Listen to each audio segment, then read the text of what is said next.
State news 71 में आप सभी का स्वागत है। देश का 74वां गणतंत्र दिवस आज सढौरा कस्बे के श्री लक्ष्मी नारायण मंदिर परिसर में धूमधाम से मनाया गया। सभी सामाजिक व धार्मिक संस्थाओं का यह साझा कार्यक्रम था, जिसमें ध्वजारोहण पूर्व सैनिक अशोक कुमार बख्शी द्वारा किया गया।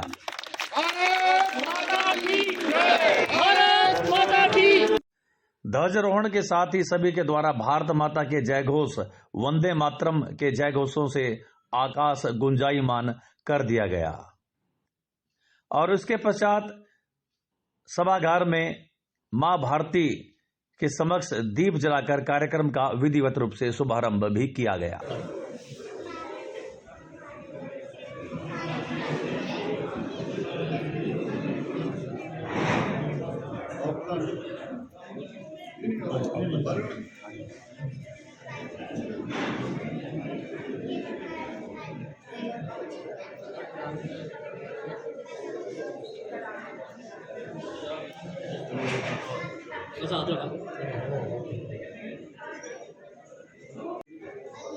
यहाँ कितना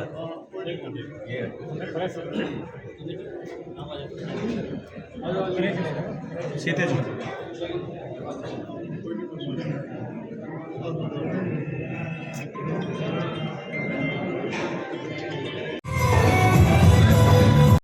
गणतंत्र दिवस पर आयोजित इस समारोह में स्कूली बच्चों द्वारा जबरदस्त रंगारंग देशभक्तिपूर्ण सांस्कृतिक कार्यक्रम प्रस्तुत किया गया। आप देख रहे हैं सैनिक सीनियर सेकेंडरी स्कूल के बच्चों द्वारा प्रस्तुत कार्यक्रम।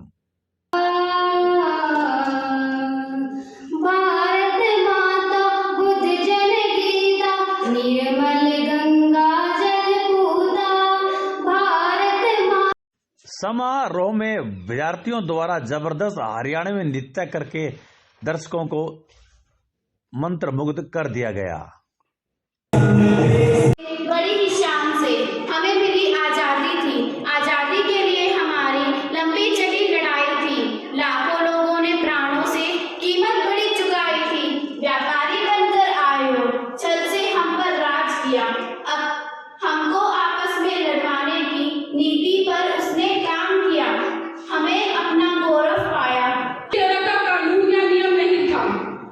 बाबा साहेब भीमराव अम्बेडकर जी के नेतृत्व में समर्पित समिति के द्वारा 2 वर्ष 11 माह 18 दिन में भारत का संविधान तैयार किया गया। कार्यक्रम में छोटे छोटे बच्चों द्वारा भी जबरदस्त नृत्य करके दर्शकों को मंत्रमुग्ध कर दिया गया। आप देख सकते हैं छोटी सी बच्चा का एक जबरदस्त नृत्य देशभक्ति गीत के ऊपर।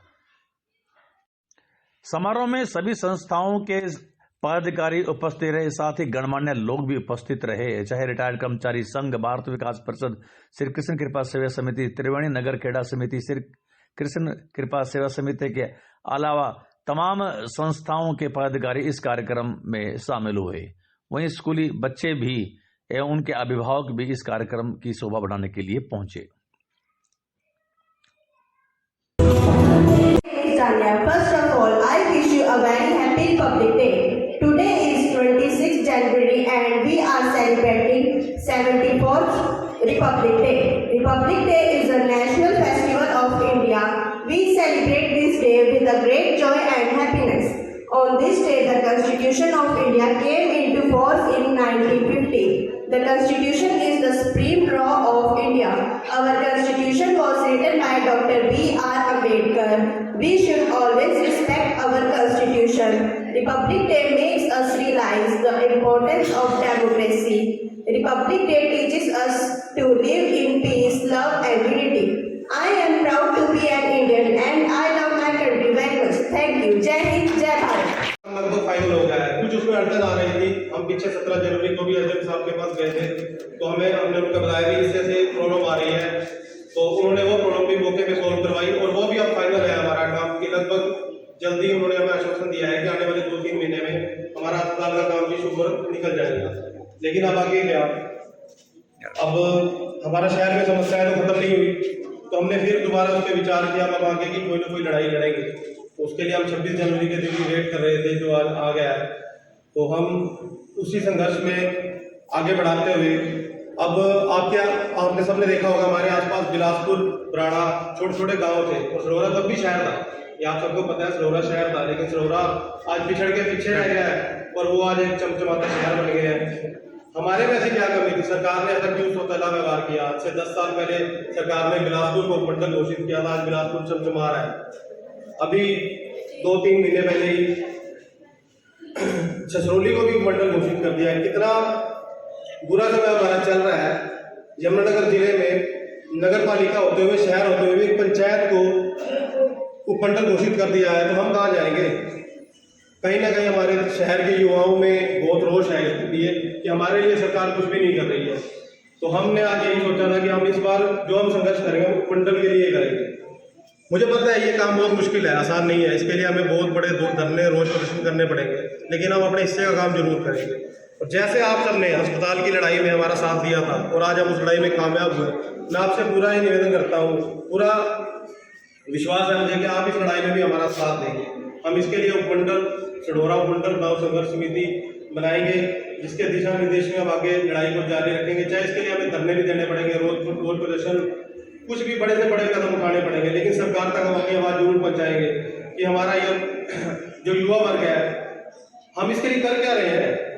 हमारा शहर पिछड़ता जा रहा है, हर व्यापार में, धंधे में। हमें भी उपमंडल बनाया जाए, उसका कुछ भी कोई रूपरेखा बनाई जाए। यमुनानगर जिले में रदौर भी बना दिया, बिलासपुर में बना दिया, छछरौली बना दिया। अभी सढौरे में क्या कमी थी? सढौरा तो बिलासपुर से 14 किलोमीटर दूर है, 8 किलोमीटर दूर है छछरौली। तो वो आपके सहयोग की बहुत जरूरत रहेगी हमें। हम आज से इस लड़ाई पे संघर्ष करेंगे और इस संघर्ष में आप सबके भी बहुत जरूरत रहेगी। इसके लिए आप साथ दें। धन्यवाद। राजकीय स्कूल कोटला के राजन द्वारा जबरदस्त हरियाणवी नृत्य प्रस्तुत किया गया। यह नृत्य जिला स्तर पर प्रथम स्थान प्राप्त कर चुका है। उनके हरियाणवी नृत्य पर दर्शक झूमने पर भी विवश हो गए। 1857 से लेकर और 1947 में हमारा देश आजाद हुआ।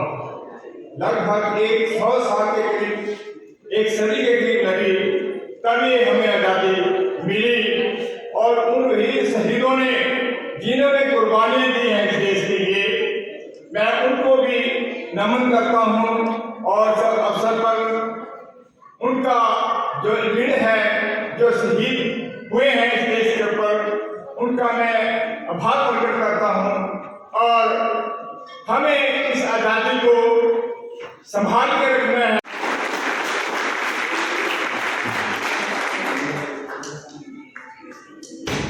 ये है नाग सिंह जी, कहीं देख रहे थे कौन किसकी बात चल रही थी, तो इनको सम्मान अब हम देंगे। मैं निवेदन करूंगा हमारे भाई चंद्र अदरखा जी और उनके भ्राता जी, आप आए पर मंच पर आ जाएं। आपके हाथों से सम्मान दिलाना चाहते हैं हम इस भाई को। साथ ही हमारे टीम के अन्य सदस्य अंकित राम जी, धर्मपाल जी, सुखदेव जी, आप भी आ जाएं। हमारे वाइस चेयरमैन श्री लवली जी, आप भी कृपया आए मंच पर। अमित सेठिया जी, राजन जी, मोनू जी, जगदीश जी, आप सभी एक बार आ जाएं। आज के मुख्य अतिथि श्री अशोक जी, तो बहुत ही खुशी के साथ हम इस युवा को सम्मानित करने जा रहे हैं।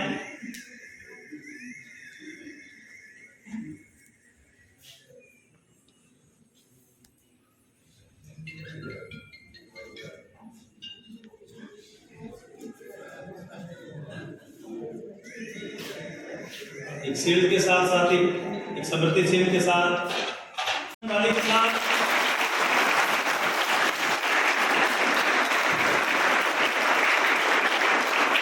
राजन जी युवाओं को सही दिशा नैब सिंह जी दिखा रहे हैं। ना केवल लड़कों को, लड़कियां भी हमारी बैठी हुई हैं, बच्चियां, इनको भी सही दिशा दिखा रहे हैं। श्री नैब सिंह जी, आपका मैं बहुत बहुत धन्यवाद करता हूँ। पूरे समूह की तरफ से, पूरी सामाजिक धार्मिक संस्थाओं की तरफ से आपका मैं अभिनंदन करता हूँ।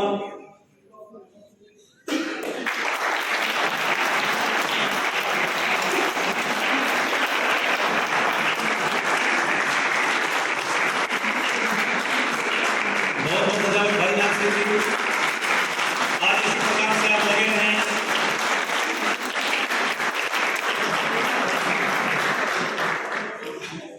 भारत माता की जय। बहुत बहुत धन्यवाद नैब सिंह जी, आप अपने साथियों के साथ ये गणतंत्र दिवस मना रहे हैं। और जैसा अभी सतपाल जी ने बताया मेरा ये मानना है कि सारा विश्व आज भारत की ओर देख रहा है। 19वीं शताब्दी यदि यूरोप की थी, 20वीं शताब्दी अमेरिका की थी, तो 21वीं शताब्दी निश्चित भारत की होगी और आने वाली सभी शताब्दियां भारत ही सारे विश्व का नेतृत्व करेगा, ऐसा मेरा विश्वास है। अपने अपने क्षेत्र में सब लोग इस काम के लिए लगे हुए हैं। भारत आज कृषि में आत्मनिर्भर है। शिक्षा के क्षेत्र में आज हमारे बच्चे बहुत दूर दूर तक जा रहे हैं। आज कोई भी विश्व का कोई भी देश हो, वहाँ टॉप के डॉक्टर्स आपको मिलेंगे तो उनमें भारतीय मिलेंगे। बहुत लोगों की पहचान भी होगी। मेरे भारत में जहर फैलाने की कोशिश न करना, क्योंकि यहाँ भजन भी होंगे तो आजान भी होगी। जोरदार तालियां अपने देश के लिए। आज जो हम प्रस्तुति लेकर आए हैं वो है बेटी बचाओ बेटी पढ़ाओ पे। लेकिन बेटी बचाओ बेटी पढ़ाओ का मतलब क्या है ये आप सभी जानते हैं। आज भी बेटी कहीं ना कहीं दब कर रह रही है, एक ऐसे दबे एहसास में रहती है कि उसको जताया जाता है कि आप बेटी हैं। लेकिन बेटियां क्या कर सकती हैं ये आप सभी जानते हैं। जब वो माँ लक्ष्मी का रूप ले सकती है तो बुरे वक्त के लिए माँ चंडी का रूप भी ले सकती है। कहते हैं कि बेटा होता है तो जमीन का बंटवारा होता है और जब बेटी होती है तो प्यार की बौछार होती है। तो जोरदार तालियां पहले तो अपनी बेटियों के लिए। और अपनी बेटियों के लिए 2 पंक्तियां कहना चाहूंगी कि मिट्टी की खुशबू की तरह होती हैं बेटियां, मिट्टी की खुशबू की तरह होती हैं बेटियां, हर घर की राजदार होती हैं ये बेटियां, सत्यम शिवम सुंदरम सी है बेटियां, फिर गर्भ में ही क्यों मार दी जाती हैं ये बेटियां। एक नहीं 2-2 वंशों को चलाती है बेटियां, एक नहीं 2-2 वंशों को चलाती है बेटियां, फिर क्यों जन्म से पहले ही मार दी जाती हैं ये बेटियां। आइए बेटियों के सत्कार के लिए एक बेहतरीन परफॉर्मेंस हमारी बच्चियां ये लेकर आई हैं जिसका थीम है बेटी बचाओ बेटी पढ़ाओ। भारत माता की।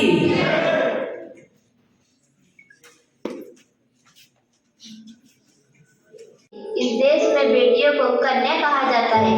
उसे लक्ष्मी, सरस्वती, माँ दुर्गा के रूप में देखा जाता है और नवरात्रा के दिनों में तो साक्षात उसे घर घर में पूजा जाता है। फिर क्या हो गया कि आज वह अपने अस्तित्व की लड़ाई लड़ रही है, वह अपने जीवन की भीख मांग रही है। अरे बेटी तो घर घर की शान है, उसी से घर में रोशनी है, बेटी तो घरों को जोड़ती है।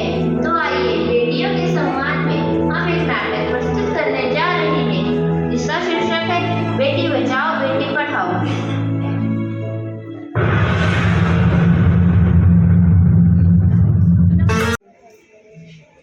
बहुत बहुत धन्यवाद। और मैडम निशा जी एक बार आवाज आइए। लेहा जी आप भी सर खड़े हो, निशा जी को हम सम्मानित करना चाह रहे हैं। एक छोटा सा लेकिन सुंदर सा उपहार इनकी उत्कृष्ट उपलब्धियों के लिए।